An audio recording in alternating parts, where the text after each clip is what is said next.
First இந்த படத்தோட positives அப்படின்னு சொல்லி யோசிச்சோம்னா, இந்த படத்தோட பேசிக் ஐடியா தான். ரொம்பவே இன்ட்ரஸ்டிங்கா இருந்துச்சு.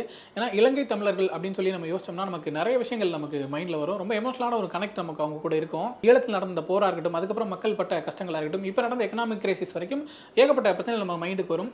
ஸோ, ஈழம் அல்லது இலங்கை தமிழ் மக்கள் அவங்கள வச்சு ஒரு படம் பண்ண போறோம் அப்படின்னா, என்ன மாரி ஐடியா யோசிப்போம் அப்படின்னு நம்ம யோசிக்கும்போது, பெருசா இமேஜினே பண்ண முடியாத மாரி ரொம்ப சிம்பிளா ஒரு கியூட்டான ஒரு ஐடியா எடுத்திருந்திருக்கார் டைரக்டர். அங்கேருந்து ஒரு ஃபேமிலி தப்பிச்சு இங்க வராங்க.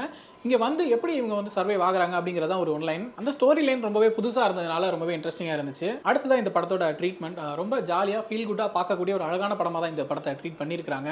என்னதான் ஒரு கிரைம் நடக்குது, அதுக்கு முன்னாடி போலீஸ் இன்வெஸ்டிகேஷன் இருக்குது, வேற சில சீரியஸான விஷயங்கள் இருக்குது அப்படின்னாலுமே கூட அதுல பெருசா ஃபோக்கஸ் பண்ணாம முழுக்க முழுக்க இந்த மனித உணர்வுகள் சார்ந்து இந்த படத்தை மூவ் பண்ணி கொண்டு போறது ரொம்பவே நல்லா இருந்துச்சு. அடுத்ததான் இந்த படத்தோட கேரக்டரைசேஷன், காஸ்டிங் அண்ட் செட்டப் அது எல்லாமே ரொம்பவே இன்ட்ரெஸ்டிங்கா இருந்துச்சு. ஃபர்ஸ்ட் சசிகுமாரோட ஃபேமிலி எடுத்துக்கலாம். சசிகுமார், சிம்ரன் அவங்களுக்கு 2 பசங்க அப்படிங்கிற அந்த குடும்பம் வந்து அவ்வளவு அழகா இருக்கு பார்க்கிறதுக்கு.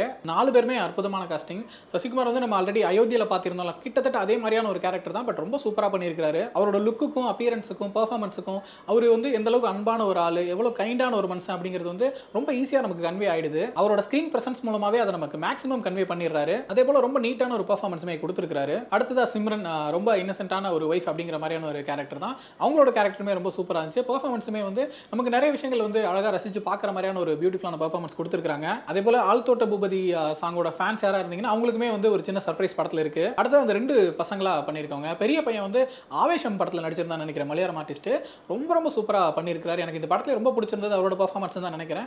கொஞ்சம் வந்து ஒரு மாதிரி அப்செட்டா இருக்கக்கூடிய ஒரு நபர், உள்ளுக்குள்ள நிறைய பிரச்சனைகள் இருக்கு, ரொம்ப கம்மியாக தான் எக்ஸ்பிரஸ் பண்றோம்னு இருக்கக்கூடிய ஒரு நபர் தான். அவரோட கேரக்டரும் சரி, பெர்ஃபார்மன்ஸும் சரி ரொம்ப ரொம்ப நல்லா வந்திருக்கு. நிறைய சீரியஸான இஷ்யூஸ்லாம் படத்துக்குள்ள வந்துட்டு இருந்தாலுமே ரொம்ப சடனா அது பிரேக் ஆகி ஒரு ஹியூமரா மாறக்கூடிய சிச்சுவேஷன்ஸ் படம் முழுக்க நிறையவே இருந்துச்சு. குறிப்பா இந்த கேரக்டருக்கு அதுக்கு காரணம் வந்து அவரோட தம்பியா நடிச்சிருக்க அந்த குட்டி பையன் தான். நம்ம ட்ரைலர்ல கூட பார்த்துருப்போம்.